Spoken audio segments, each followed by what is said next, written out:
I wanted to end Good evening, everybody. Welcome.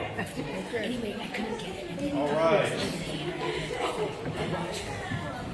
Thank you, everybody, for showing up. You're welcome. Good food? We didn't ask Gary. All right. Tonight's Jesus story is going to be in the Gospel of Mark, chapter 11, verses 1 through 11. What book? Mark, Chapter 11. chapter 11, Mark. I don't know what page that's going to be. Mark is on 77. I am, Fran. I know. What was the name of the thing?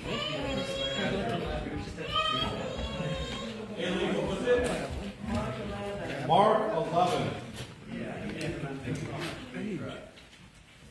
It is page 104 in your Jesus storybooks.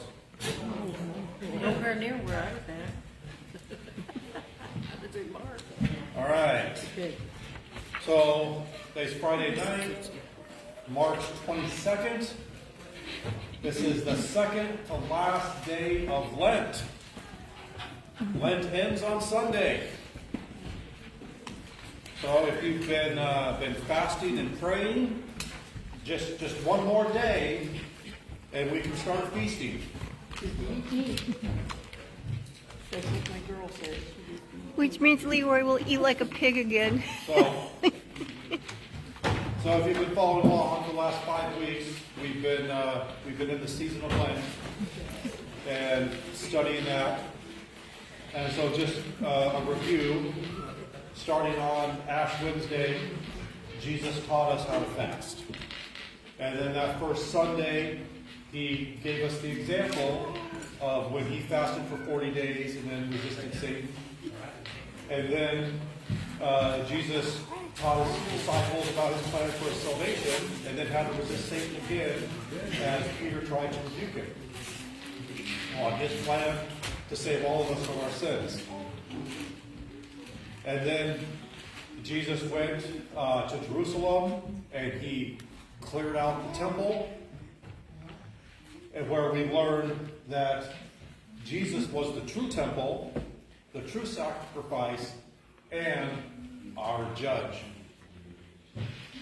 And then we studied Jesus' teaching on the plan of salvation to Nicodemus, showing Jesus to be our true teacher and that he loves us. And last week, Jesus again was teaching us about the cross, using the wheat as the example that he was going to have to die in order to give us life. And that, we should be ready to give up our lives to follow him, as he was saying. Through all of these things, in this time of fasting and prayer, in preparation for the coming season, one thing that we learn through all of these stories in this season is that the cross was Jesus' plan from the beginning. That was the purpose for why he came to this earth in the first place. Like 2 weeks ago, God so loved the world, he gave his only begotten Son. He gave him for the express purpose of going to the cross, so that we all might have life. So we'll go ahead and get into today's reading. Again, Mark chapter 11, starting in verse 1. As they approached Jerusalem and came to Bethphage and Bethany at the Mount of Olives, Jesus sent 2 of his disciples, saying to them, "Go to the village ahead of you, and just as you enter it, you will find a colt tied there, which no one has ever ridden. Untie it and bring it here. If anyone asks you, 'Why are you doing this?' say the Lord needs it, and will send it back here shortly." They went and found a colt outside in the street, tied at a doorway. As they untied it, some people standing there asked, "What are you doing untying that colt?" They answered as Jesus had told them to, and the people let them go. When they brought the colt to Jesus and threw their cloaks over it, he sat on it. Many people spread their cloaks on the road, while others spread branches they had cut in the fields. Those who went ahead and those who followed shouted, "Hosanna! Blessed is he who comes in the name of the Lord. Blessed is the coming kingdom of our father David. Hosanna in the highest heaven." Jesus entered Jerusalem and went into the temple courts. He looked around at everything, but since it was already late, he went out to Bethany with the 12.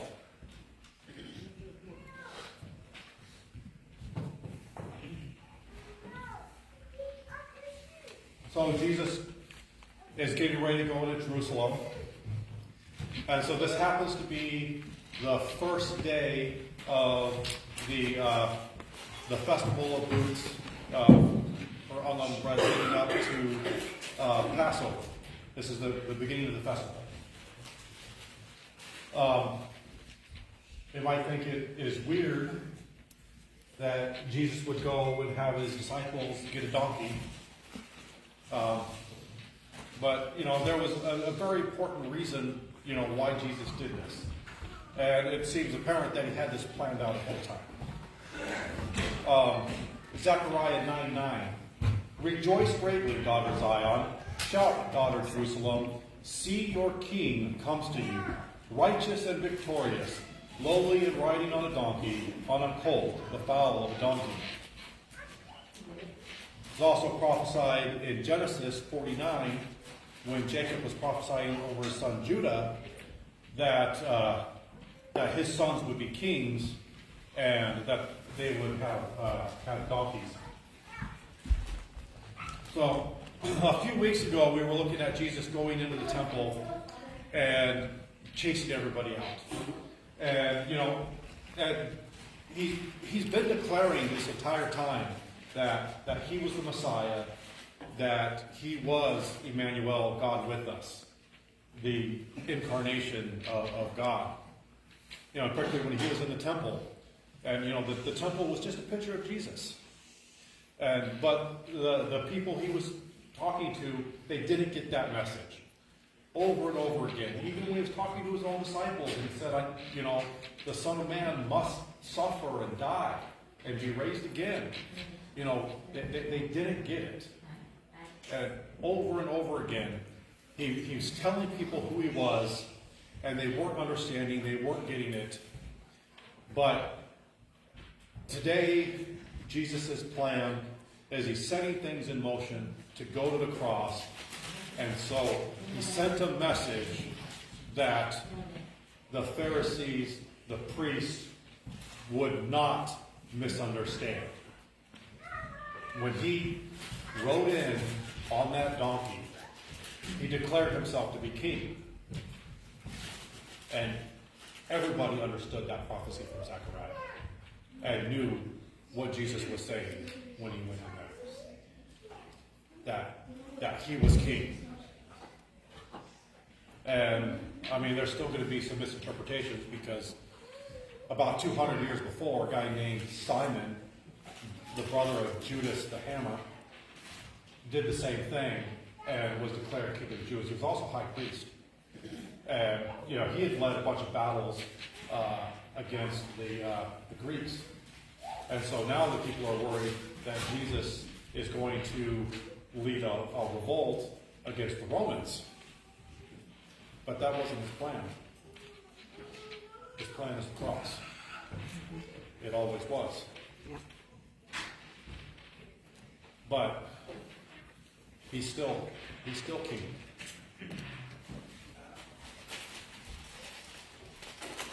And we should honor our king. And and we should celebrate that he is here. It was Palm Sunday. Hosanna is the highest praise that you can give God. Exactly. Praise be he who comes in the name of the Lord. Let's rejoice and celebrate our King has come. Let us humble ourselves and be obedient to his